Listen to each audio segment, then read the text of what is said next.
The Automated Podcast. So welcome to another episode of Automated, the podcast that is always exploring the impact of technology on jobs. And I'm your host, as always, Mark Verbenkov.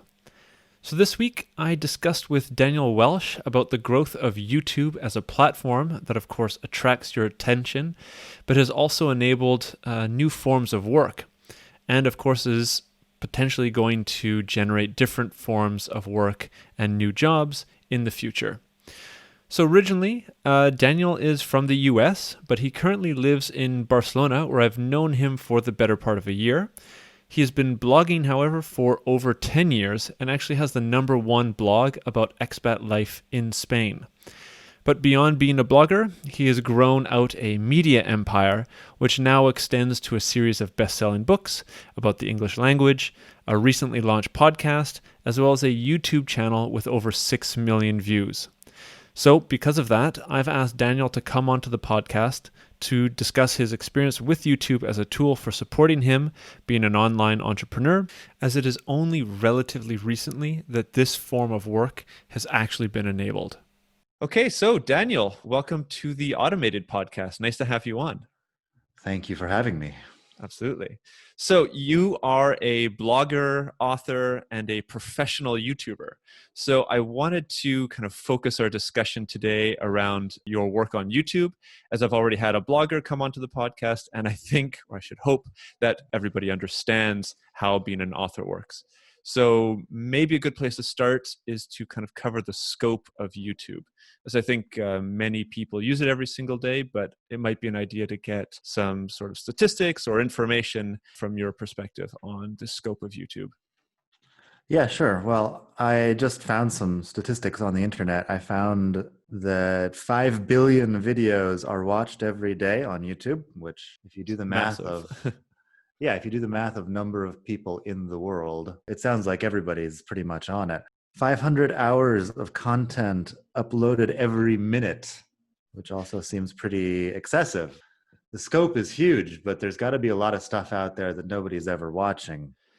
And it seems like it would almost be impossible to watch, right? If there's that much content being generated every single minute and then every single day, you would spend multiple lifetimes just watching all the new content. Oh yeah, you would have to spend many multiple lifetimes in order to watch everything on YouTube. I wouldn't recommend anybody try that. And some of the top YouTubers are just killing it. The #1 guy, basically, PewDiePie, the #1 all-time guy, he's got 105 million subscribers and 25 billion lifetime views. 25 billion lifetime views. That's I would say substantially larger than even some of the kind of syndicated TV programs or radio programs that are out there either in the States or in Europe or I guess in other parts of the world. I would imagine so, yeah. I looked at a little bit about that. Just looking at his videos, PewDiePie, in case people don't know, he's the Swedish guy. He's probably, almost 30 now. And he started out doing like video games. He would just kind of play video games and comment on them to an audience of, 9-year-olds. And from there, he's become the biggest thing on YouTube, basically. I think he's maybe #2 now because there's some corporate channel that's past him. But yeah, his last, we're doing this in June 2020. And just in the last week, he's got videos with 2.5 million, videos with 4 million, and videos with almost 8 million views, which I looked at the ratings of some actual TV shows that everybody knows about and everybody has seen at some point. South Park gets 1.4 million views per episode now. And The Simpsons get 4.1 million. I've been watching The Simpsons all my life, and for me, there's no comparison between PewDiePie and The Simpsons, but he gets more traffic. The Simpsons aren't calling it traffic, but if he were a TV show, he would be higher rated than virtually any TV show out there. That's really crazy. So I was not aware of the comparison between, say, more classic or traditional TV shows. I knew that like PewDiePie or other YouTubers were getting these phenomenal numbers of views, but that gives it really good perspective as to how many views and how much attention is actually focused on this platform as compared to the traditional TV stations. Yeah, I mean, I've got a TV at home. I turned it on once to see if it worked Right. when we signed the contract and came home and were like, hey, let's make sure the TV works. But I watch YouTube every day, even if I'm just like putting music videos on in the background. Definitely YouTube gets an hour of my day, Hmm. whereas traditional TV doesn't. So I'm Right. sure I'm not the only one. No, no. I think the numbers that you've stated clearly show that this is you're not the only person out there on YouTube. I think one point that I want to kind of circle back to that was really interesting was, I mean, YouTube was originally designed for individual people to post their videos online. And one of the things that you mentioned was that, PewDiePie, who is still doing that, is now number 2 or number 3 in the charts. But now that there are corporate channels out there, I'm not too familiar with that. I've heard a little bit about that. Can you maybe talk to that point? I mean, I'm not even sure. The number one I'm finding right now is called T Series. It's a YouTube channel called T Series. Yeah, this is the one that I thought it was. It's Hmm. a Indian music video channel, I believe. Hmm. So this is Yeah. a collection of different music videos, but not individual people posting like PewDiePie, who's just talking in front of a camera. Yeah, he's the number one is this Indian music video thing. It could, let's just imagine it's equivalent to Indian MTV or Right, something. right, right. Yeah, I think this is really interesting, like seeing the transformation of a platform like this, going from people that are posting video games that are being played to, as you said, the MTV equivalent. I personally use YouTube to listen to a number of different like keynote speeches from top speakers across the world, because I don't necessarily want to travel across the world and just go to all these interesting conferences and pay, ridiculous fees. I can just watch them on YouTube. Yeah, I think I the thing is that there's something for absolutely everybody on there. exactly, but I think this points to the actual use case of YouTube, right? It's to showcase people's interests or to have people show their interests to other people. And I think the interesting part of this is that whereas I think YouTube came out in 2005, we're now 15 years later. There's not just attention, but there's also now phenomenal amounts of money behind these people. So I don't know if you know about the earnings of, say, PewDiePie or this Indian MTV channel. I looked at some of the top earners, and the top earner for 2019 made something like $26 million. PewDiePie was actually number 10 or so, and he made $13 million over the course of 1 year just posting videos. I personally find this really fascinating that you're able to just post what you're interested in and generate. I mean, of course, these are the top earners, but you're still able to generate a massive amount of money or revenue from things like this. And my last point here is that I think this is also now why we're seeing the corporate channels, right, businesses, etc., move onto this platform, because there's an opportunity to actually generate some sort of revenue. Yeah, and you also need to be where people are watching. There's no Hmm. point in, well, with advertising, there's been some viral ads that nobody ever paid to put on TV. They just released Right. the YouTube video, and rather than buying a Super Bowl ad, they just make a really interesting or controversial ad and put it on YouTube, and the next day it's got 20 million views or something. Right. So rather than spending who knows how much money in trying to generate interest for that Yeah, ad in other places, you just put it on YouTube, and it's in a sense free advertising. in a sense it is free advertising. Yeah, Yeah. whether or not people actually watch that and then go buy your Yeah. product is completely different, Yeah. but it's the same as on TV. I'm sure they have elaborate theories as to how this works, but how many Coca-Cola ads does the average person see before going to buy a Coke? Hmm. Hmm.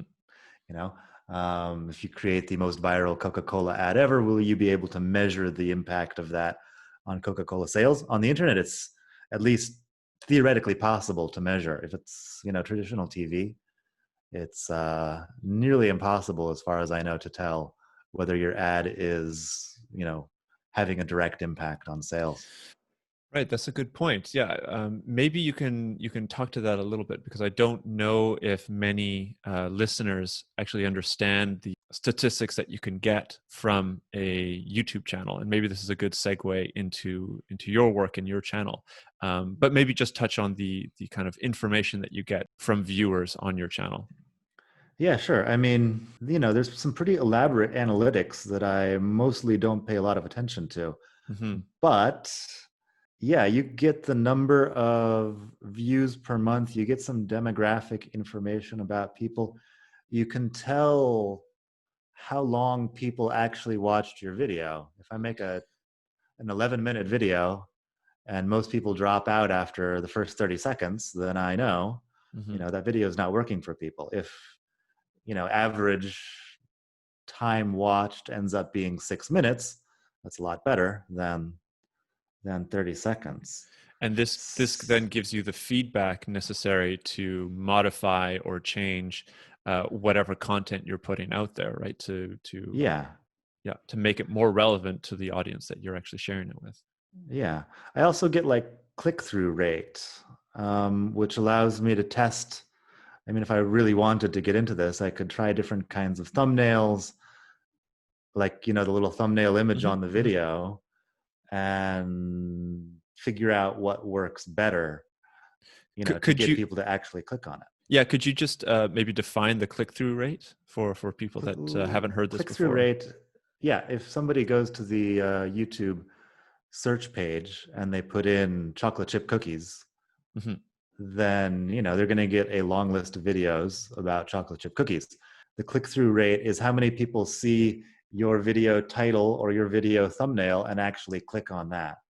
There's a lot of available information out there. Demographics I've got also. Yeah, I can tell what time my audience is on YouTube.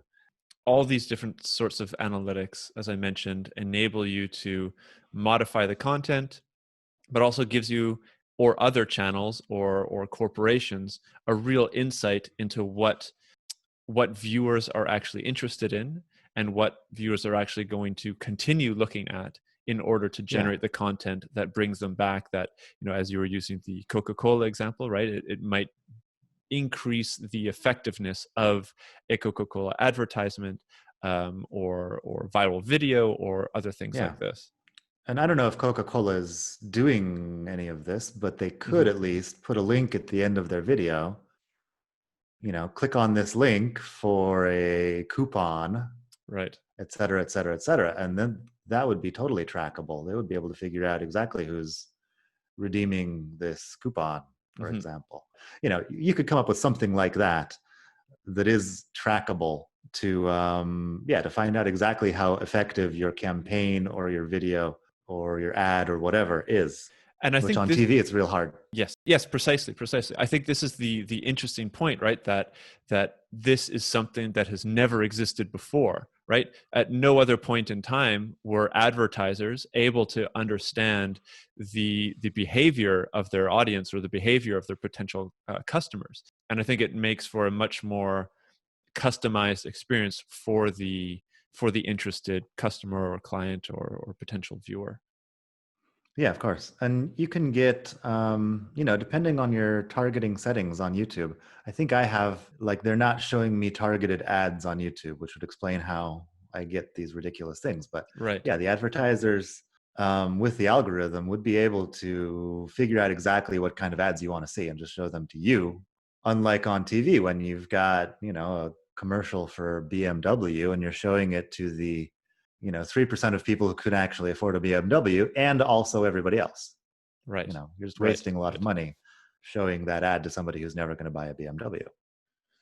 You can Right. target it a lot easier on YouTube.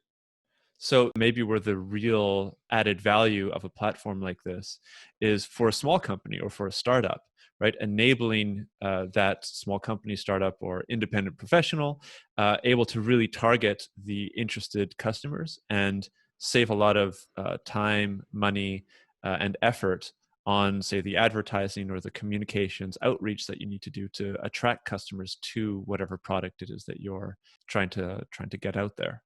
Yeah, it's the same with Facebook ads, and I would assume Hmm. like Instagram and things like that. That the better the targeting is, the less money you're wasting showing your ad to thousands of people who are not interested. Yeah. Precisely. Very interesting. Okay, so I veered off a little bit. I actually wanted to get back to your work as a YouTuber. So, in the intro, I discussed a little bit about your channel, but how long have you been a active professional YouTuber? It's been a few years. I think I started my channel about 8 years ago, but the first 3 years I barely did anything on it. I would Hmm. release, 2 or 3 videos a year.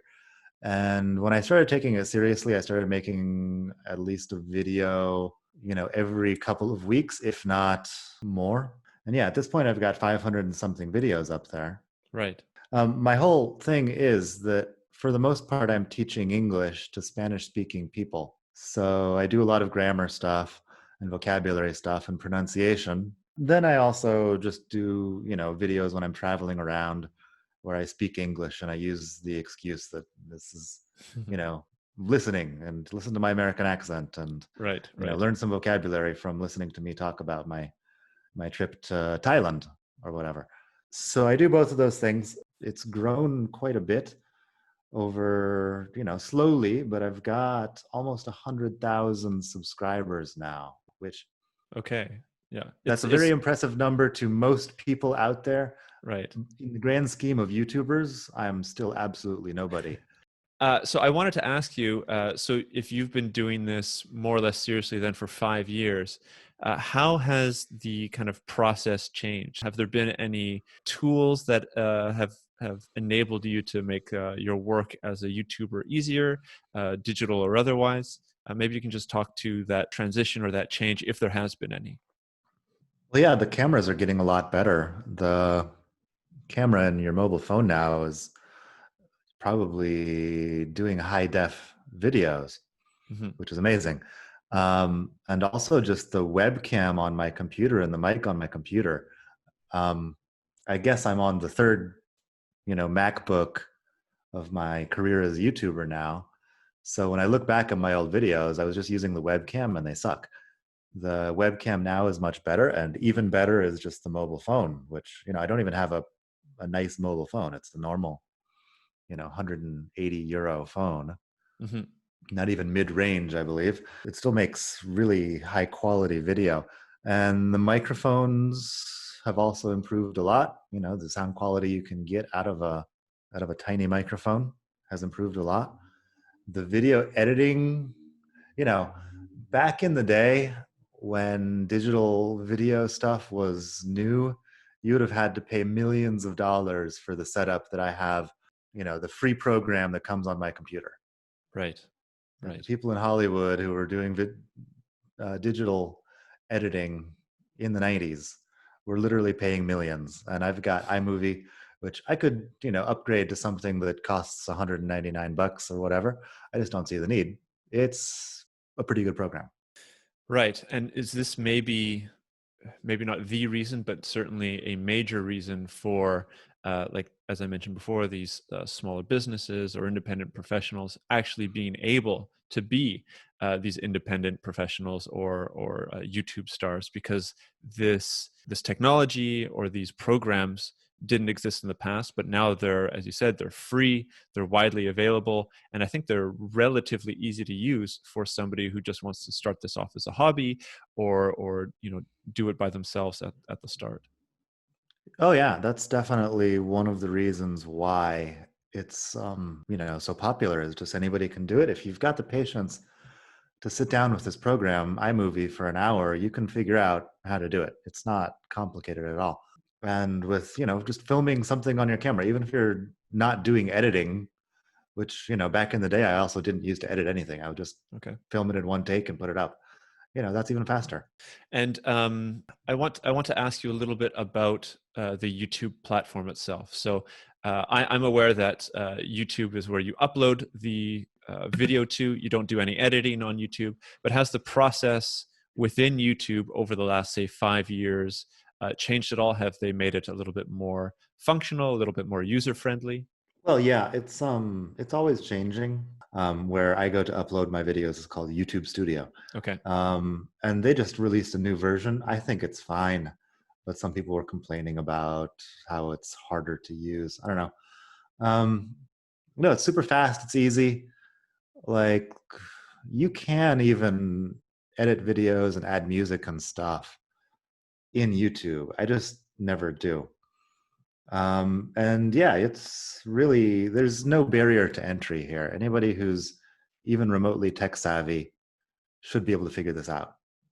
Right. Right. Good point. You don't have to be super charismatic or anything. There's some people on YouTube who are not particularly attractive and not particularly charismatic, and they're just killing it. Do you maybe have an insight as to why they're specifically doing that? Is it the passion that they have for what they're doing, or what's your insight on that? Oh no, I wish I knew. I have some friends who are doing, similar things to what I do, and they're just ridiculously attractive people, and Mm-hmm. they do really well. But then there's some other people who are not attractive at all and are also doing really well. So it can't be that. Mm-hmm. I've tried to figure out, like, if it's the keywords that people use. I can't figure out the mystery of the keywords. It could be. Can I cut you off? Can you explain the keywords thing for the listeners that don't necessarily understand? Well, yeah, if you, just write better titles for your videos and people click on them, or you have tags, like on Instagram, I assume everybody uses Instagram. You have hashtags, which will help people find your videos. On YouTube, you also have tags that you can add to your videos, which help people find it in search. And there's a whole algorithm, and there's a whole way that people try to, raise their videos in the algorithm. As far as I can tell, my most successful videos are not my best videos. They're just a few videos that were lucky and got picked up by the algorithm. So I haven't cracked that code. There are lots of people out there who will tell you they have cracked that code, and probably some of them have, but mostly it's just, people wanting to sell you on their YouTube hack the algorithm course or whatever. Right. Okay. Well, this is kind of the last thing that I wanted to ask you about, right? The future of YouTube. And I think you've just kind of touched on it here. As we're seeing more and more attention and the growth of YouTube continue, along with the increasing money that's being pumped into it, is this maybe a space where new future jobs will continue to be generated, right? You're talking to this algorithm consultant, right? Somebody that figures out how the algorithms work to generate more views for the specific videos. Do you see more of these type of jobs being created over the future, or have those jobs been pretty much stabilized over the last couple of years? I'm not quite sure about that, but the more people who start doing YouTube, the more there's going to be others trying to, sell their services to them. There could definitely be jobs created in, professional video editing is, I'm sure, in expansion as just the amount of media out there expands. It's definitely going to change the media landscape in big ways. I mean, it already has It already changed the has, media yeah. landscape in big ways. So I've been waiting for mainstream media to die for like 10 years now. It's just not dying. Well, I think they're also Could. starting to get onto the YouTube bandwagon, if I can call it that, right? I know that a large number of these specific, American news outlets now have full-on YouTube channels, and they get most of their views and most of their audience in there, which I think is quite an interesting shift, right? These organizations that we all thought would be dying are now, Yeah. transforming and staying relevant. Yeah, that's true. My girlfriend's always watching John Oliver, Mhm. and he does like, we watch it on YouTube.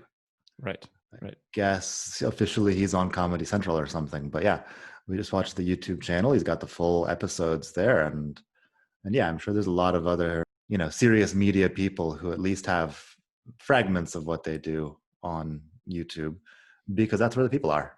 Precisely. Oh. Yeah, interesting. Yeah, I think it'll be very interesting to see as time goes on, like how this shift in, I mean, specifically for me and my interest, the shift of work, right? As you're saying, there might be these new jobs that will be created because this is where the attention is, and services will be able to be provided to the PewDiePies of the future YouTube platform. I think it'll be something that'll be interesting for myself, but as well as anybody who's interested in media or the future of work to keep their eyes on.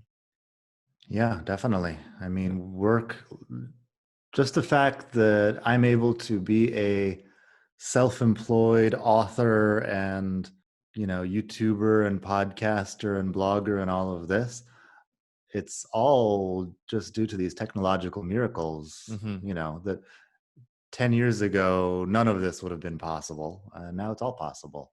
Yeah. So in another 10 years, who knows? Yeah, I couldn't agree with you further. Maybe that's a good place to finish, or maybe the perfect place to finish the episode. So yeah, I wanted to thank you very much for coming on. And maybe in 10 years' time, if this podcast is still going, I'll have to bring you on and ask you about YouTube and see if any of these slight predictions have come true. Yeah. In any case, if you're looking into starting something, the advice that I always have is just pick a platform that you're comfortable with, get started, make a lot of stuff, put it out there, see how people respond, and adjust your trajectory from there. You can do this on any platform now. It doesn't have to be YouTube. It could be TikTok. Terrific. Well, the last thing then, I'll have the link to your YouTube channel, but maybe I'm sure you're on many different forms of social media. How can people find you and follow what you're doing? Probably the easiest thing would just be to Google me and find me there. Daniel Welsch, which is WELSCH. You can find most of my social media on there as well. My personal blog is expatmadrid.com. You can go there. I used to live in Madrid, and so that's the one that's in English and where I talk about, real issues that are not English grammar. And otherwise, you can find, all my Spanish stuff just on Google as well. Perfect. Well, thank you very much for coming on, Daniel. Thanks. Yeah, thanks for having me. So thanks for listening to this week's episode. If you want to support the podcast, you can leave a like or a review on Apple Podcasts or wherever you listen to your podcasts. If you want to get in touch, feel free to do so over Twitter or LinkedIn by searching for Automated Podcast. On the website, automatedpodcast.org, you can leave a comment on any of the episodes, read the transcripts, and look at the sources I use in all of these episodes. There are also blog articles and additional resources and information on this topic, and podcast if you are looking for more. See you next week.